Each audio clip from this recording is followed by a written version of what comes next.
Hello guys, WhatsApp. मैं अभिषेक ठाकुर स्वागत करता हूं आप सबका इको शास्त्र की एक और नई वीडियो में।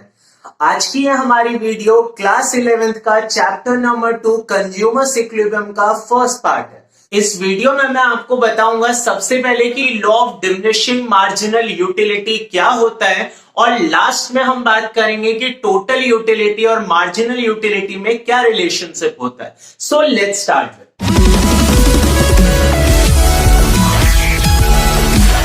So let's start with the next one, and that is the most important law, that is called the law of diminishing marginal utility. So what is the meaning of the diminishing marginal utility? तो नाम से ही simplify करते हैं guys, रटने की जरूरत नहीं है। तो ध्यान दीजिएगा, लॉ का मतलब होता है जनरल बिहेवियर जो मोस्ट ऑफ द लोगों के साथ होता है। और क्या होगा? Diminishing marginal utility. So diminishing का मतलब होता है डिक्रीजिंग, मार्जिनल यूटिलिटी आप जानते हैं that is the additional satisfaction. तो जैसे जैसे आप किसी चीज को कंज्यूम करते जाते हैं उससे मिलने वाला सेटिस्फेक्शन क्या होता जाता है? कम होता जाता है। And that is the law of diminishing marginal utility. तो मैंने यहां पे लॉ लिखा, पहले उसे सिंप्लीफाई करता हूं। मैंने लिखा this law states that as we consume more and more units of a commodity, the satisfaction from the each successive unit keeps on decreasing. I repeat again guys, as we consume more and more units, तो जैसे जैसे आप ज्यादा consume करते जाएंगे satisfaction from the each successive unit keeps on decreasing. तो आपके मन में ये सवाल आएगा कि सक्सेसिव का मतलब क्या होता है? सक्सेसिव का मतलब नेक्स्ट यूनिट। अगर मैं सरकारी लैंग्वेज में बात करूं तो बहुत ही आसान शब्दों में, जैसे जैसे आप अपने कंजम्पशन को इंक्रीज करते हैं वैसे वैसे आपका सेटिस्फेक्शन क्या होने लग जाएगा? Decrease. And that is called the law of diminishing marginal utility. तो ये एक सिंपल सी चीज है जो आपको याद रखनी है। पर ये रियलिटी में होता कैसे है? क्या होता भी है या सिर्फ हमें रटना होता है? तो इकोनॉमिक्स आपको कोई भी रटने वाला कॉन्सेप्ट नहीं बताती, हम रियलिटी की बात करते हैं गाइस। मान लीजिए आप स्कूल से घर आए और अभी वैसे ही इतनी गर्मी चल रही है, आपको घर पर मम्मी ने नींबू पानी ऑफर किया, आपको बहुत तेज की प्यास लगी थी और आपने झट से एक गिलास नींबू पानी पी लिया। अब अगर आपसे पूछा जाए कि आपको कितना सेटिस्फेक्शन मिला, लेट्स सपोज कीजिए आपको पता है कि नंबर्स की टर्म्स में कितना सेटिस्फेक्शन मिला, तो मैं आपके पॉइंट ऑफ व्यू से यहां पर करता हूं कि जब मैंने 1 ग्लास ऑफ नींबू पानी पिया तो मुझे 10 यूटिल्स ऑफ सेटिस्फेक्शन मिल गया। तो आपने जब पहला गिलास पिया तो अब पीने के बाद आपको कुछ सुकून मिला और सुकून का एहसास हुआ, तो मम्मी ने कहा कि एक और गिलास पी लो। मेरा क्वेश्चन आपसे यह है, क्या अगली गिलास भी आपके लिए उतनी ही इंपॉर्टेंट है जितना आपके लिए पहला गिलास था? तो आप सोचकर देखिएगा, जब आप स्कूल से घर आए थे तो आपको बहुत तेज की प्यास लगी थी और आपकी जरूरत थी कि आपको कहीं से भी नींबू पानी मिल जाए। तो पहले गिलास ने आपको ज्यादा सेटिस्फाई किया और उसे पीने के बाद अब पहले से आप रिलीफ फील कर रहे हैं। तो क्या ये सेकेंड ग्लास आपको उतना सेटिस्फाई कर सकता है जितना फर्स्ट ग्लास ने किया? द आंसर इज नो, क्योंकि तब तो मैंने कुछ नहीं पिया था तो मुझे प्यास बहुत जोरों की लगी थी, पर अब जब मैं एक गिलास पी चुका हूं तो पहले से मुझे सुकून मिल चुका है। तो जब मम्मी ने आपको दूसरा ग्लास ऑफर किया तो अब ये मुझे अच्छा तो लगेगा, लेकिन इससे मिलने वाला सेटिस्फेक्शन क्या हो गया गाइस? कम हो गया, क्योंकि मुझे अब पहले से सुकून मिल चुका है। मम्मी ने आपको एक और ग्लास ऑफर किया और जब आपको थर्ड ग्लास मिला तो ऑब्वियस सी बात है आपकी सेटिस्फेक्शन लेवल और कम होती चली जाएगी। तो जैसे जैसे मम्मी ने आपको ग्लास ऑफ नींबू पानी ऑफर किया, आपको मिलने वाला सेटिस्फेक्शन क्या होता चला गया? कम होता चला गया। तो आप देखिए ये कम होता होता 0 पर रीच कर गया और आपने मजे ही मजे में 6 ग्लास नींबू पानी पी लिए।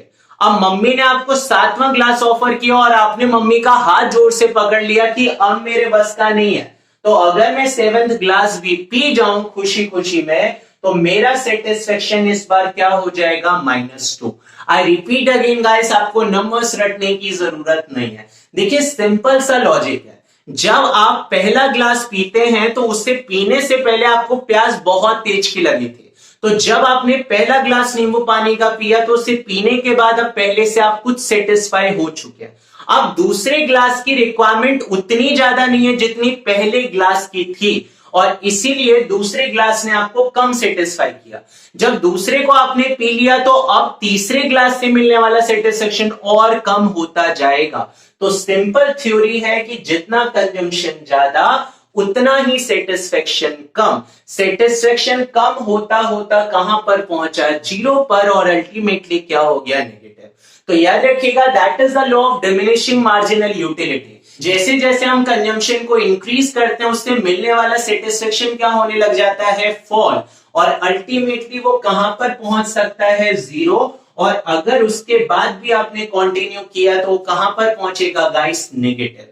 जब आप जीरो पर पहुंचते हैं that is called the point of satisfaction.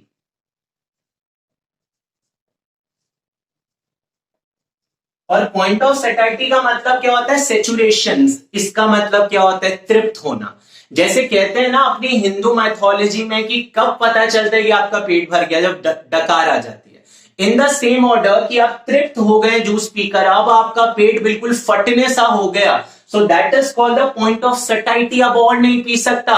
पर अगर आपने मजे मजे में जबरदस्ती पी लिया तो नेक्स्ट यूनिट से मिलने वाला सेटिस्फेक्शन आपका नेगेटिव हो जाएगा, जिसे हम डिसयूटिलिटी बोलते हैं।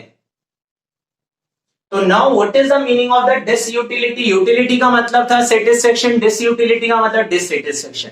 अभी तक जो चीज आपके लिए अच्छी थी वो एकदम से आपकी हेल्थ के ऊपर अब नेगेटिव इफेक्ट डालने वाली है, क्योंकि आपने इसका ओवर कंजम्पशन कर दिया। इसके बेसिस पर डायग्राम ड्रॉ करता हूं तो y एक्सिस पर मैंने रिप्रेजेंट किया mu, x एक्सिस पर आएगा यूनिट्स। तो ध्यान दीजिएगा यूनिट्स की वैल्यूज हम यहां पर लेकर चलते हैं 1 to 7। उसके बेसिस पर मैंने यूटिलिटी की बात की, तो यूटिलिटी की वैल्यूज प्लॉट करने के लिए जा रहा हूं गाइस। तो सबसे पहले अगर आप देखेंगे तो फर्स्ट यूनिट जहां पर आपके पास यूटिलिटी है 10 यूटिल्स की, तो हमने फर्स्ट यूनिट पर 10 पुट किया। नाउ द सेकंड पर हमारे पास 8 आएगा। नाउ थर्ड पर आपके पास 6 आएगा। नेक्स्ट पर आपके पास 4 आया। उसके बाद आपके पास 2 है। Now the next one is 0 और अल्टीमेटली -2। आप इन सारे पॉइंट्स को ज्वाइन कर दीजिए तो आप देख सकते हैं डाउनवर्ड स्लोपिंग आपके पास एक स्ट्रेट लाइन आया। So this one is your marginal utility curve, जिसे आपने यूटिल्स में शो किया। और ये क्या रिप्रेजेंट कर रहा है गाइस? जैसे जैसे कंजम्पशन इंक्रीज हुआ वैसे वैसे आपका सेटिस्फेक्शन क्या होने लग गया? फॉल। जब जाकर ये 0 हुआ तो इस पॉइंट को अभी थोड़ी देर पहले आपने क्या बोला था? Point of satisfaction. यानी जहां पर जाकर मेरा पेट पूरी तरह से भर चुका है, अब फटने की हालत में है, और इसके बाद भी अगर मैं और कंजम्पशन करूंगा तो ये नेगेटिव हो जाएगा, जिसे आप क्या बोल सकते हैं? Disutility. So this is the simple concept of law of diminishing marginal utility. तो उसके बाद मैं आपको बताता हूं law of diminishing marginal utility से कुछ एक्सटेंडेड पार्ट। सबसे पहले ये लॉ कब अप्लाई होगा? तो हमने कुछ एजम्पशंस की बात की है, और आप जानते हैं एजम्पशंस का मतलब किसी भी लॉ को चलाने के लिए आपके पास कुछ चीजें हम अज्यूम करके चलते हैं। द फर्स्ट थिंग हमने माना utility is measured in terms of numbers, और आपने पढ़ा था नंबर्स में जब मेजर करते हैं उसे क्या कहा जाता है? कार्डिनल। अभी जो मैंने आपको टेबल बताया था उसमें याद कीजिएगा इस यूटिलिटी क्या था? 10, 8, 6, 4, 2, 0 and that is called in terms of number. Consumer जानता है कि उसे एग्जैक्टली कितना सेटिस्फेक्शन मिल रहा है। Now the next one, all the units of the commodity is homogeneous. So remember homogeneous का मतलब होता है guys 100% सेम। मतलब आप जितनी भी यूनिट का कंजम्पशन करें वो सारी की सारी यूनिट होमोजीनियस होनी चाहिए, तब जाकर ये लॉ एप्लीकेबल होगा। जैसे हमने नींबू पानी का एग्जांपल लिया था, अब अगर आपकी मम्मी ने मान लीजिए नींबू पानी की जगह मैंगो शेक आपको ऑफर कर दिया तो क्या सेटिस्फेक्शन सेम हो सकता है? The answer is no. या मान लीजिए अगर आप सूखी रोटी खा रहे हैं और उसके बाद एक रोटी पर अगर बटर लगाकर दे दिया जाए, ओए होए, तो क्या आपका सेटिस्फेक्शन सेम होगा? The answer is no. तो लॉ ऑफ डीएमयू कहता है कि भाई मैं तभी काम करूंगा जब सारे यूनिट होमोजीनियस होंगे। Now the next one, standard unit should be consume. Standard units का मतलब जिसमें मेजर किया जाता है। अगर आप जूस पी रहे हैं तो एक ग्लास जूस पीने के बाद जब नेक्स्ट ग्लास ऑफ जूस पियोगे तब ये लॉ अप्लाई होगा। आप तो कहते हैं जी हम चम्मच से जूस पीना चाहते हैं तो ये लॉ एप्लीकेबल नहीं होगा। सो गाइस याद रखिएगा, स्टैंडर्ड यूनिट्स का मतलब जिसमें उसको मेजर किया जाता है। अगर आप चाय के ऊपर ये लॉ देखना चाहते हैं तो फर्स्ट कप ऑफ टी के बाद जब सेकेंड कप ऑफ टी पियोगे तब ये लॉ एप्लीकेबल होगा। So remember standard units. Now the next one आता है, all the units should consume continuously, यानी आप जो कंजम्पशन करें वो कॉन्टिन्यूअसली करें विदाउट एनी इंटरवल। अगर आप एक रोटी सुबह खाएंगे और दूसरी रोटी आप आफ्टरनून में खाओगे तो ये लॉ एप्लीकेबल नहीं होगा, तब तो ये फेल हो जाएगा। तो ये लॉ सक्सेसफुल तभी होता है जब आप एक के बाद एक कंज्यूम करना स्टार्ट करेंगे।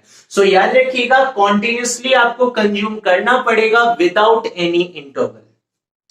Now the next one, price level, income level and the marginal utility of money is remain constant. इस वाले टॉपिक में हमें प्राइस से कोई मतलब नहीं है, अभी हम इनकम की बात नहीं कर रहे। तो याद रखिएगा, लॉ ऑफ डीएमयू सिर्फ बात करता है कंजम्पशन इंक्रीज होने पर सेटिस्फेक्शन डिक्रीज होगा। अभी इसकी बात नहीं है कि आप उसे बाय कर सकते हैं नहीं कर सकते, वो हम नेक्स्ट क्लास में डिस्कस करेंगे। Now the last one, consumer is rational. Rational word आपको माइक्रो इकोनॉमिक्स में कई बार सुनने को मिलेगा। रैशनल का मतलब क्या होता है? Expected behaviour. मैं आपसे जो आशा करता हूं that is called the rational. एक स्टूडेंट रैशनल कब होगा? जब उसका एम होगा to get the maximum marks. आपने कहा भगवान जैसा करे 33 दिलाए 35 दिलाए हमें फर्क ही नहीं पड़ता, तो you are not a rational student. Rational का मतलब जिससे जिस बिहेवियर की एक्सपेक्टेशन की जाए वो वही काम करे। कंज्यूमर से आप क्या बिहेवियर एक्सपेक्ट करते हैं? मैक्सिमम सेटिस्फेक्शन के लिए जो सोचे। प्रोड्यूसर से क्या बिहेवियर एक्सपेक्ट करते हैं? जो मैक्सिमम प्रॉफिट के लिए सोचे, and that is called the rational. Now आता हूं नेक्स्ट वन की तरफ, और मैंने लिखा कि ये जो लॉ है डीएमयू, इसे फर्स्ट लॉ ऑफ कंजम्पशन भी बोलते हैं। So that is also known as the fundamental law of satisfaction. तो ये जो लॉ आपके पास है इसे फंडामेंटल लॉ ऑफ सेटिस्फेक्शन भी बोला जाता है, जो कॉन्सेप्ट दिया था एच गुस्टेन ने। तो याद रखिएगा, ये कुछ फंडामेंटल चीजें आपको पता होनी चाहिए। चलिए लास्ट करते हैं लॉ ऑफ डीएमयू का with the exceptions of law of DMU. Now what is the meaning of the exceptions? याद रखिएगा, एजम्पशंस क्या होता है कि लॉ तभी काम करेगा जब इन सारी चीजों को आप मानकर चलेंगे। तो एक्सेप्शन क्या होता है? जो कहता है कि लॉ फेल हो सकता है। तो कुछ सिचुएशन ऐसी हैं जहां पर लॉ ऑफ डीएमयू काम नहीं करता। हाँ जी, ये भगवान का बनाया हुआ लॉ नहीं है, इंसान का बनाया हुआ लॉ है, तो ये फेल हो सकता है और that is called the exception. कब फेल होगा? तीन चीजें मैंने लिखी। द फर्स्ट वन आता है इन केस ऑफ हॉबीज। अगर आपकी कोई हॉबी है, आपकी कोई आदत है, तो हॉबीज की बात करें। आप विराट कोहली से ये कहें कि भाई तूने इतने सारे रन बना लिए, अब तो शांत हो जा, तो क्या रन बनाने से उसका सेटिस्फेक्शन डिक्रीज हो रहा है? The answer is no. वो जितने रन्स बनाता जाएगा उसका सेटिस्फेक्शन उतना इंक्रीज होता जाएगा। In the same order rare collection. अगर आपकी आदत है रेयर कलेक्शन करने की, मान लीजिए आप तलवार इकट्ठा करना चाहते हैं, तो जितनी ज्यादा तलवारें आपके पास होंगी आपका रेप्यूटेशन उतना बढ़ेगा, सेटिस्फेक्शन उतना बढ़ेगा। अभी 10 तलवार हो गए जी, 15 कलेक्ट कर लिए, 20 कर लिए, तो जितने ज्यादा करोगे सेटिस्फेक्शन उतना ज्यादा होगा। Now the next one, in case of abnormal and the addicted person. आपने कहा दोनों में फर्क क्या है? एडिक्टेड वो पर्सन होता है जो नशे में होता है या जिसको किसी चीज की आदत है, वो नॉर्मल सिचुएशन में भी हो सकता है। तो कोई भी अगर शराब पीने वाला आदमी है, अगर आप उससे बोले एक पैक के बाद कि अब छोड़ दे, तो वो कहेगा पिलाते जाओ पिलाते जाओ। यानी कि एडिक्टेड पर्सन के ऊपर कभी भी लॉ ऑफ डीएमयू ऑपरेट नहीं होता, इस चीज को याद रखिएगा। इन the same order abnormal person कौन होते हैं गाइस? जो सिंगर्स होते हैं। मान लीजिए Arijit Singh, India number 1 singer, तो जितनी बार वो एक गाना गाता है उससे लगता है कि मैं और बेस्ट गा सकता हूं, वो फिर से गाता है और बेस्ट गाने के लिए फिर से गाता है। तो हर बार जितने बार वो गाना गाता है उसे लगता है कि मैंने पहले से बेस्ट किया, and that is called the abnormal person. ये जो म्यूजिशियंस होते हैं पूरे दिन या महीने लगे रहते हैं एक म्यूजिक के ऊपर, and that is called the abnormal person. Now the last one, when the good is indivisible. अगर आप एक ऐसा गुड खरीदें जो इनडिविजिबल है, इनडिविजिबल का मतलब जिसे आप सेपरेट पार्ट्स में डिवाइड नहीं कर सकते, स्मॉल पार्ट्स में डिवाइड करना संभव नहीं है। आपके घर में जो टीवी आता है वो एक बार आता है और 10 सालों की छुट्टी हो गई, तो टीवी की आपने सिर्फ एक यूनिट को कंज्यूम किया तो उसके ऊपर लॉ ऑफ डीएमयू ऑपरेट कैसे हो सकता है, क्योंकि नेक्स्ट यूनिट तो आप कंज्यूम ही नहीं करते। These are called the exceptions of the law of DMU. चलिए गाइस, तो आपके इंतजार की घड़ियां खत्म करते हैं। Now the last one, and that is the relationship between the total utility and the marginal utility. तो यहां पर मार्जिनल यूटिलिटी आपने law of diminishing marginal utility में पढ़ा, उसके बेसिस पर अब हम एमयू और टीयू में रिलेशनशिप की बात करते हैं। तो मैंने फर्स्ट कॉलम यूनिट्स कंज्यूम का वही 1 to 7 लिखा। Now the next one is the marginal utility, same values लिख रहा हूं। आपको अब निकालना है टोटल यूटिलिटी, जिसे आप यूटिल्स में मेजर करते हैं। फॉर्मूला आप सभी जानते हैं कि टीयू का फॉर्मूला होता है गाइस सिग्मा एमयू, यानी एमयू को जोड़ते जाइए। तो फर्स्ट यूनिट पर अगर एमयू 10 है, तो what is the value of total utility 10। Next पर 8 एडिशन हो गया तो टोटल कितना हुआ 18। नेक्स्ट पर 6 और ऐड हो गया तो टोटल कितना हुआ 24। नेक्स्ट पर कितना ऐड हुआ 4 तो कितना हुआ 28। नेक्स्ट पर कितना ऐड हुआ 2 तो टोटल कितना हुआ 30। नेक्स्ट पर कितना ऐड हुआ 0 तो कितना हुआ 30, और लास्ट में कितना ऐड हुआ -2 तो कितना हो गया आपके पास 28। सो रिमेंबर गाइस, कुछ इस तरीके से वैल्यूज आपके पास हैं। तो इसके बेसिस पर अब हम डायग्राम ड्रॉ करते हैं, और मैंने टाइम बचाने के लिए पहले से डायग्राम ड्रॉ कर दिया है। मैं आपको समझा देता हूं कैसे ड्रॉ हुआ। एक्स एक्सिस पर आपने यूनिट्स को रिप्रेजेंट किया, 1 to 7 था, मैंने प्लॉट किया हुआ है। वाई एक्सिस पर दो चीजें दिखा रहे हैं, मार्जिनल यूटिलिटी और टोटल यूटिलिटी। मैंने 4 का गैप लिया ऑन द वाई एक्सिस, क्योंकि 30 हमारा मैक्सिमम वैल्यू था, और एक्स एक्सिस पर 1 का गैप लिया। सबसे पहले मैंने मार्जिनल यूटिलिटी ड्रॉ किया। फर्स्ट पे था 10, देन 8 6 4 2 0 -2। तो इस तरीके से हमने मार्जिनल यूटिलिटी ड्रॉ किया, सारे पॉइंट्स को ज्वाइन किया, तो एमयू की लाइन आपके पास आ गई। इसके बेसिस पर टीयू ड्रॉ करते हैं, तो आप देख सकते हैं फर्स्ट पे था 10, सेकेंड पर हुआ 18, देन आपके पास है 24 28 30 30 एंड द 28। तो आप देख सकते हैं that is a total utility curve, कुछ इस तरीके से आपके पास बना। जब मैं रिलेशनशिप की बात कर रहा हूं, तो माइक्रो इकोनॉमिक्स में जितने भी रिलेशनशिप है, रट्टा आपको नहीं मारना। देखिए, इकोनॉमिक्स का कॉन्सेप्ट बहुत सिंपल सा है, अगर आप मुझे समझेंगे तो आप इकोनॉमिक्स में बहुत अच्छा कर सकते हैं। तो इकोनॉमिक्स कहती है कि उसे समझ लो, आपके लिए सारी टेंशन खुद ब खुद खत्म हो जाएगी। तो यहां पर मैंने जो भी लिखा वो आप आराम से यहीं से देख सकते हैं। पहले आप ये देखिए, मार्जिनल यूटिलिटी कितने तरीके से बिहेव कर रहा है, तो 3 तरीके से बिहेव कर रहा है। सबसे पहले हमारा मार्जिनल यूटिलिटी पॉजिटिव था, देन वो 0 हुआ और लास्ट में हुआ नेगेटिव। बस ये 3 मेन पॉइंट्स हैं। मैंने लिखा कि जब एमयू आपका पॉजिटिव होता है, तो आप देखिए टोटल यूटिलिटी क्या हो रहा है गाइस, राइज हो रहा है। पर मैं अगर आपसे पूछूं कि किस अमाउंट से राइज हो रहा है, तो आप देखिए 0 यूनिट पर टोटल यूटिलिटी की वैल्यू कितनी होती है 0।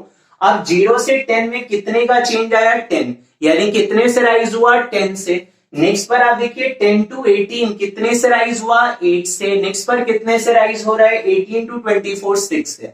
मतलब टोटल यूटिलिटी राइज तो हो रहा है, पर उसका रेट क्या होता जा रहा है, डिक्रीज होता जा रहा है। तो मैंने यहां पर देखिए फर्स्ट स्टेटमेंट क्या लिखा, when mu falls but positive, falls तो हो रहा है लेकिन अभी क्या है पॉजिटिव है, तो टीयू क्या करेगा, इंक्रीजेस एट डिमिनिशिंग रेट। बढ़ तो रहा है लेकिन कौन से रेट से बढ़ रहा है गाइस, डिमिनिशिंग रेट से। उसका रेट हर बार कम हो रहा है। पहले 10 से इंक्रीज हुआ, देन 8 से, देन 6 से, देन 4 से and so on. Now the next one, second one आपका मार्जिनल यूटिलिटी क्या हो गया 0। जिसने कहा कि पेट अब भर गया, तो टोटल यूटिलिटी क्या हो गया मैक्सिमम, क्योंकि अब इससे ज्यादा तो मिल नहीं सकता। तो मैंने यहाँ पे सेकेंड वन क्या लिखा, when mu is equal to 0 total utility is maximum and constant। ऐसा क्यों, आप देखिए, तो जब आपकी मार्जिनल यूटिलिटी 0 थी, तो टोटल यूटिलिटी कितना हो गया 30, क्योंकि लास्ट पर भी कितना था 30, तो एडिशन कितना हुआ था गाइस 0 का। मतलब कि मैक्सिमम भी है और कांस्टेंट भी है। तो याद रखिएगा, इससे ज्यादा सेटिस्फेक्शन नहीं मिल सकता। तो मार्जिनल यूटिलिटी जब 0 होती है, तो टोटल यूटिलिटी क्या होती है maximum. Now the next one, जैसे ही एमयू नेगेटिव हुआ, तो अब तो टीयू इंक्रीज हो नहीं सकता, तो क्या होगा गाइस, डिक्रीज। हाँ जी, तो मैंने लिखा when MU is negative, TU क्या हो जाएगा, स्टार्ट्स फॉलिंग, अब वो गिरना शुरू कर देगा। इसके अलावा आप कुछ जुगाड़ू पॉइंट्स भी लिख सकते हैं। तो मैंने पहले 3 पॉइंट फिर से बताता हूं। When mu falls but positive TU increases at diminishing rate. बढ़ तो रहा है लेकिन diminishing rate से. When mu is 0, TU is maximum, क्योंकि अब और नहीं बढ़ सकता. और when mu is negative, TU starts falling. तो यहाँ पर कुछ और पॉइंट्स की तरफ चलता हूं. तो मैंने लिखा सबसे पहले mu is the change in the TU. तो टोटल यूटिलिटी में जो भी चेंज होता है किसकी वजह से, मार्जिनल यूटिलिटी. आप देख सकते हैं मार्जिनल यूटिलिटी देखिए 8 है, तो यहाँ पर कितने का चेंज आया, 8 का. यहाँ पर कितने का चेंज आया, 6 का, क्योंकि मार्जिनल यूटिलिटी कितना है, 6. सो marginal utility simply the change in the total utility. और टोटल यूटिलिटी क्या होता है, सम ऑफ मार्जिनल यूटिलिटी. यानी जब हम मार्जिनल यूटिलिटी को सम करते जाते हैं किसकी वैल्यू आती है गाइस, टोटल यूटिलिटी. इसके अलावा फिफ्थ पॉइंट मैंने लिखा mu is the slope of TU. Slope का मतलब होता है रेट ऑफ चेंज. तो ऑब्वियस सी बात है, अभी आपने किया था, जितना भी चेंज आएगा किसकी वजह से आएगा, mu. Now the last point and the जुगाड़ू point, mu may be positive और negative but TU is always positive. mu आपका कुछ भी हो सकता है, it may be negative, it may be positive, लेकिन टोटल यूटिलिटी हमेशा क्या होगा, positive. So that is the end of this video. अगर आपको हमारी वीडियो पसंद आए तो कृपया इस वीडियो को लाइक कीजिए, शेयर कीजिए ज्यादा से ज्यादा लोगों के साथ. हमारे चैनल को अभी तक सब्सक्राइब नहीं किया गाइस, तो प्लीज प्लीज प्लीज सब्सक्राइब कीजिए, क्योंकि आप हैं तो हम हैं, वरना हम कुछ भी नहीं. तो बने रहिए हमारे साथ. धन्यवाद.